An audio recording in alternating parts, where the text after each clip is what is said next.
time now to delve into the world of the visual artist and, to just take in all of those colors and beauty and brightening up your day.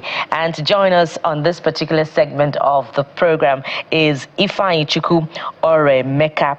I'll be looking at her art journey. She's a contemporary artist and curator. Good morning, and thank you for joining us on the show.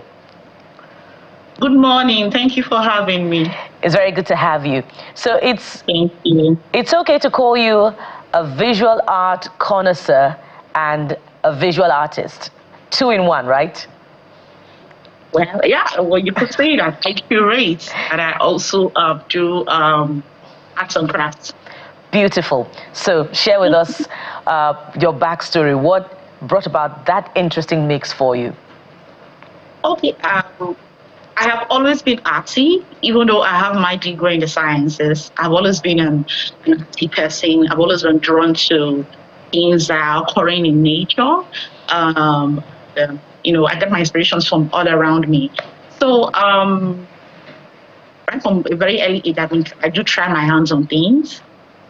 Pick up a stone, pick up a wood from the ground, put it together, take the upper part of a cloth and mix it to the lower part of another cloth. Then one day I just started to, start doing this, and that's how I started. And everything I'm doing today that I've started with my hands, I did not learn it. I just get my inspiration from nature, from God. Yeah, and that is how it has been for me. Yeah, for the curating part, I have always, I've always been active, and that was how a curating journey started when I met a particular artist, and I had a deep conversation with him and about his works, and he said, we really connected on what he does and what his art message is, and that was how I was able to help him, put together an art exhibition. I curated it, and that was how my curated journey started about 8 years ago, and since then until now, I have curated over 50 exhibitions for these artists and several other artists. And we could talk about your brand, Afro Ornaments. You're wearing one, by the way. Yeah. So it's eco-friendly, and you just, yes. assemble, things of nature to come up with beautiful visual pieces. Tell us about that. Okay, so what I have on today, I have a neck piece. It's made with wood, it's made from coconut shell, and it's made from terracotta. So, like I said, many of the things I do, that I wear, are always things that are occurring in nature. Because for me, my craft, I don't just make craft. Even my jewelry, I like my jewelry to tell a story. It's about talking about the resilience of Africans as a people, our beauty, the deepness and richness of our culture. And what I have on my wrist here is also made from ceramics. So I just keep putting these pieces together. I'm an advocate for sustainability. I want what you wear to be something that will not, quote unquote, necessarily harm Mother Nature, but you can still look beautiful while wearing it.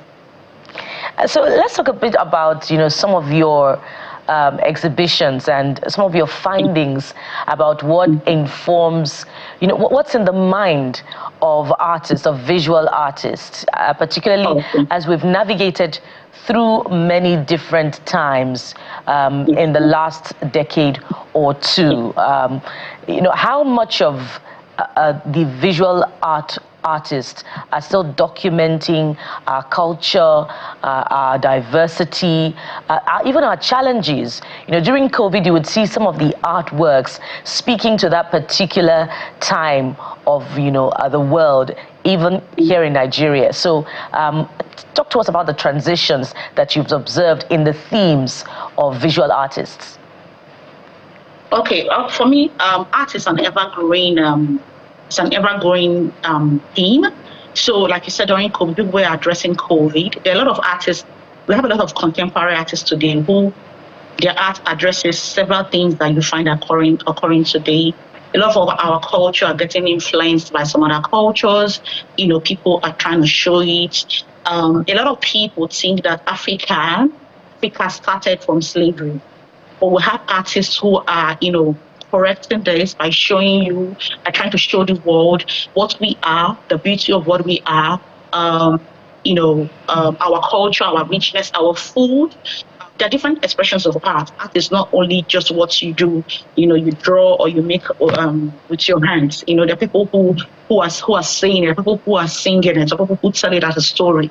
So the different phases that art is going through, as a person personally, I'm enjoying it because getting involved in this has made me, has also broadened my horizon, my knowledge on what we were. Africa did not start with slavery. So that I know. We have artists who are addressing that. We have artists who are addressing what Africans are today, despite all what we have passed through, the pain, with our perseverance. We have artists who are talking about it with their art today. We have artists who are also talking about our fashion. We are a very fashionable race. We are a lot of things. We have a lot of contemporary fashion nowadays. We have artists who are talking about that. So for me, we also have artists who are also talking about the deep-rooted issues that we are facing, either in government, in politics. So for me, I enjoy the broadness of it. It's unending. It's a gift that keeps giving. So I enjoy the fact that several artists have different niche that they work with, and I just follow it. Everyone who is doing the arts and perhaps is living abroad or is living in Nigeria that travels abroad, you quote and unquote an unofficial culture diplomat. In your view, how much impact has our culture really made on the global scene? My view, our culture has made a lot of impact. Because listen, Nigeria is everywhere. You walk into a place, you walk into a party. Even for people who are not even Nigerians there, not necessarily Nigerians, but suppose the person is a black person, they're going to play Nigerian songs. You see people who want to identify with our fabric, people want to wear, what to wear, even people will call it culture. A lot of people wear our fabric, a lot of people are wearing our jewelry. As a person, I have a lot of customers, collectors of my pieces who are not Nigerians. Nigeria is making a lot of global impact, and I really hope that Nigerians we can talk about this more. We have a lot of positive impact on the world. I really hope and that we can begin to push more of these our positive narratives. Our culture, our fashion, our art, our food, the fufu, what fufu is doing all over the world. So the impact of Nigeria, our art, our culture globally is very huge. And I just hope that we as Nigerians will talk more about those things. We need to push it more, because if we don't tell our stories, someone else will tell it and we may not tell it in our favor. So, because we have a very beautiful impact globally about us, Nigerians as a people, we're just too much. So I think our impact globally is awesome for me. So in your view, we now see Nigerian music being played, we see people wearing our things. How much of this can we turn into soft power? By that I mean, if you look at what they've done with Silicon Valley, if you look at what they've done, especially with Hollywood in California, with their movies, for instance, they made it look like if you see an American, you should just be careful. They did it through soft power, not just by their military. So what can we do to reposition our strength as Africans through art? Okay, so what we can do, like I said before, telling our stories by ourselves. We also need the help of government. We cannot do it alone. We need the government to come in, and how they can come in? They can come in with funds, they can come in with grants in which to help people.